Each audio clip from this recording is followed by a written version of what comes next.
ഒരു സുന്ദരിയായ സ്ത്രീ ഒരു ധനികനായ യുവാവിന്റെ ആഡംബര കാറിൽ കയറുന്നു. അവൾ അകത്ത് കയറിയ ഉടനെ അയാൾ സീറ്റ് ബെൽറ്റ് അഴിച്ച് അവളോട് ചോദ്യങ്ങൾ ചോദിക്കാൻ തുടങ്ങുന്നു. എന്നാൽ പെൺകുട്ടിക്ക് പരിചയമില്ലെന്ന് മനസ്സിലാക്കിയപ്പോൾ അയാൾ വാതിലിലേക്ക് വിരൽ ചൂണ്ടി ആദ്യം കുറച്ച് പരിശീലനം നേടൂ, എന്നിട്ട് തിരിച്ചു വരൂ എന്ന് പറയുന്നു. അയാൾ യാദൃശ്ചികമായി വണ്ടി ഓടിക്കുന്നു. വഴിയിൽ ട്രാഫിക് പോലീസ് അവനെ തടഞ്ഞു. പരിഭ്രാന്തരാകുന്നതിന് പകരം അയാൾ കുറച്ച് പണമെടുത്ത് ഓഫീസറുടെ മുഖത്തേക്ക് എറിയുന്നു. ഈ ധിക്കാരപരമായ പെരുമാറ്റത്തിൽ പോലീസുകാരൻ വളരെയധികം അസ്വസ്ഥനാണ്. കേസ് പോലീസ് സ്റ്റേഷനിലേക്ക് എത്തുന്നു. പക്ഷേ ധനികൻ ഒട്ടും വിഷമിക്കുന്നില്ല. വളരെ ധനികനും ബഹുമാനിക്കപ്പെട്ടവനുമായ തന്റെ പിതാവ് എല്ലാം ശ്രദ്ധിക്കുമെന്ന് അദ്ദേഹത്തിന് ഉറപ്പുണ്ട്. എന്നിരുന്നാലും മകന്റെ വികൃതികളിൽ മടുത്ത പിതാവ് സമർത്ഥമായ പരിഹാരങ്ങൾക്ക് പേരുകേട്ട ഒരു തന്ത്രജ്ഞനെ സമീപിക്കുന്നു. പണമാണ് എല്ലാ രോഗങ്ങളുടെയും മൂലകാരണം എന്ന് മാസ്റ്റർ പറയുന്നു. ആ ആൺകുട്ടിയെ പരിഷ്കരിക്കാൻ അദ്ദേഹം ഒരു പ്രത്യേക പദ്ധതി തയ്യാറാക്കുന്നു. മാസ്റ്റർ ഒരു ട്രാങ്കുലൈസർ തോക്ക് ഉപയോഗിച്ച് ആൺകുട്ടിയെ വെടിവെച്ച് വീഴ്ത്തുന്നു. അവനെ പുറത്താക്കുന്നു. ആ കുട്ടി ഉണരുമ്പോൾ ഒരു വീട്ടുടമസ്ഥന്റെ വീട്ടിൽ ഒരു അടിമയായി കിടക്കുന്നതായി അവൻ കണ്ടെത്തുന്നു.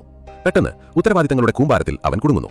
കുതിരയ്ക്ക് ജീപ്പിൽ കയറ്റാൻ മറന്നു പോകുമ്പോൾ അയാൾക്ക് ശകാരവും തല്ലും പോലും ലഭിക്കുന്നു. തനിക്ക് എന്താണ് സംഭവിക്കുന്നതെന്ന് അയാൾക്കൊരു ആലോചനയുമില്ല. വസ്തുതയിൽ മുഴുവൻ ഗ്രാമവും വ്യാജമാണ്. 200 വർഷം പഴക്കമുള്ള റഷ്യ പോലെ തോന്നിക്കാൻ ഒരു ഫിലിം ക്രൂ ഇത് രൂപകൽപ്പന ചെയ്തിട്ടുണ്ട്. എല്ലായിടത്തും മരക്കൊമ്പുകളിലും വൈക്കോൽ കൂനകളിലും അവന്റെ ഓരോ നീക്കവും പകർത്തുന്ന മറഞ്ഞിരിക്കുന്ന ക്യാമറകളുണ്ട്. ഗ്രാമത്തിലെ എല്ലാവരും പ്രൊഫഷണൽ നടന്മാരാണ്. പ്രണയരംഗമായാലും വഴക്കായാലും അവർ തിരക്കഥകൾ പിന്തുടരുന്നു. ചുംബനരംഗങ്ങളും കിടപ്പുമുറി രംഗങ്ങളും പോലും തോക്കുമുനയിൽ നിർബന്ധിക്കപ്പെടുന്നു. ആദ്യം താൻ ഒരു റിയാലിറ്റി ഷോയിലാണെന്ന് ആൺകുട്ടി കരുതുന്നു.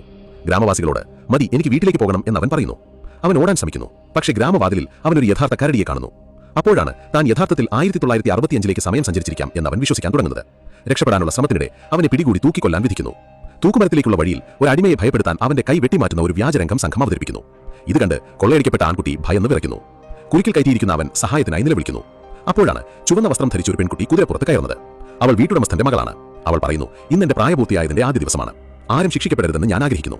പിതാവ് അവളെ വളരെയധികം സ്നേഹിക്കുന്നു. അതിനാൽ അദ്ദേഹം തടവുകാരോട് ക്ഷമിക്കുന്നു. ധനികനായ ആൺകുട്ടി ഇങ്ങനെയാണ് രക്ഷപ്പെടുന്നത്. എന്നാലും എല്ലാം വളരെ യഥാർത്ഥമായി തോന്നിയതിനാൽ അവൻ തന്റെ പാൻസ് നനച്ചു. ആകാശത്തിൽ പറക്കുന്ന ഒരു പരുന്തിനെ അവൻ കാണുന്നു. അത് യഥാർത്ഥമാണെന്ന് കരുതുന്നു. പക്ഷേ അത് യഥാർത്ഥത്തിൽ ഒരു ഡ്രോണാണ്. അടുത്തുള്ള ഒരു മില്ലിൽ ഒരു പൂർണ്ണ കൺട്രോൾ റൂമുണ്ട്. അവിടെ നിന്ന് വയർലെസ് ഹെഡ്സെറ്റുകൾ വഴി സംവിധായകൻ ഗ്രാമീണർക്ക് നിർദ്ദേശങ്ങൾ നൽകുന്നു. സുരക്ഷയ്ക്കായി ഒരു സ്നൈപ്പറേയും അവിടെ നിർത്തിയിട്ടുണ്ട്. ഇതെല്ലാം ഒരു സെറ്റപ്പാണെന്ന് ആൺകുട്ടിക്ക് എപ്പോഴെങ്കിലും സൂചന ലഭിച്ചാൽ സ്നൈപ്പർ അവനെ തത്സമയം പുറത്താക്കാൻ തയ്യാറാണ്. അഭിനേതാക്കൾക്ക് സമീപത്ത് ഒരു ഗ്രീൻ റൂമുണ്ട്. അവിടെ അവർ ഒഴിവ് സമയങ്ങളിൽ ചെലവഴിക്കുകയും തിരക്കഥകൾ മനഃപാഠമാക്കുകയും ചെയ്യുന്നു. ഇപ്പോൾ ആൺകുട്ടി കുതിരകൾക്കിടയിൽ ഉറങ്ങുന്നു. ദുർഗന്ധവും മാലിന്യവും കാരണം ദുരിതമനുഭവിക്കുന്നു. അടുത്ത ദിവസം അയാൾക്ക് കഴിക്കാൻ കിട്ടുന്നത് ചീഞ്ഞ ഭക്ഷണമാണ്. അവൻ തകരാൻ തുടങ്ങുന്നു. ടോയ്ലറ്റ് പേപ്പർ പോലുമില്ല. അയാൾക്ക് ഇലകളും പുല്ലും ഉപയോഗിക്കേണ്ടി വരുന്നു. ദിവസങ്ങളോളം അവനെ തല്ലുകയും ജോലി ചെയ്യാൻ നിർബന്ധിക്കുകയും ചെയ്യുന്നു. പിന്നീട് ഒരു ദിവസം അവനെ ഒരു പെൺകുട്ടിയുമായി പരിചയപ്പെടുത്തുന്നു. താമസിയാതെ ഇരുവരും അടുത്തു. ധനികനാകുന്നതിലൂടെ സുഖം ലഭിക്കുന്നില്ല എന്നവൻ പതുക്കെ മനസ്സിലാക്കാൻ തുടങ്ങുന്നു. നിങ്ങളെ യഥാർത്ഥത്തിൽ സ്നേഹിക്കുന്ന ആരെങ്കിലും ലഭിക്കുന്നതിലൂടെയാണ് അത് സംഭവിക്കുന്നത്. കുറച്ച് ദിവസങ്ങൾക്കുള്ളിൽ അവൻ എല്ലാ മോശം ശീലങ്ങളും ഉപേക്ഷിക്കുന്നു. ഉത്തരവാദിത്തമുള്ള മാന്യനും സ്നേഹനിധിയുമായ ഒരു മനുഷ്യനായി മാറുന്നു. അതിനുശേഷം ആൺകുട്ടി പൂർണ്ണമായും മാറുന്നു. അച്ഛനെ കെട്ടിപ്പിടിക്കുന്നു. നാടകത്തിൽ കണ്ടെത്തിയ സ്നേഹത്തോടെ അവൻ ജീവിതത്തിൽ ഒരു പുതിയ തുടക്കം കുറിക്കുന്നു. അപ്പോൾ പറയൂ സുഹൃത്തുക്കളെ, നിങ്ങളുടെ ജീവിതത്തിലേക്ക് നിങ്ങളെ ഇത്രയധികം സ്നേഹിച്ച ആരെങ്കിലും കടന്നു വന്നിട്ടുണ്ടോ?